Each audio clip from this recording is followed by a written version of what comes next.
வார்த்தை சொல்லுகிறார்.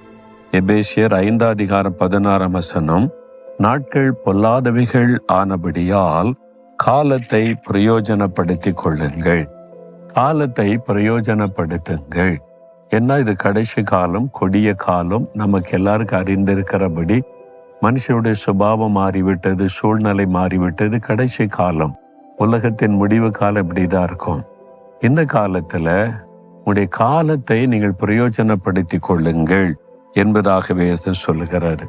அதாவது நம்முடைய நேரத்தை வீணாக்கி விடக்கூடாது. ஒரு நாளைக்கு 24 மணி நேரம் இருக்குல்ல, என்ன செய்றீங்க? ஒரு நாள் உட்காந்து எழுதி பாருங்களேன்.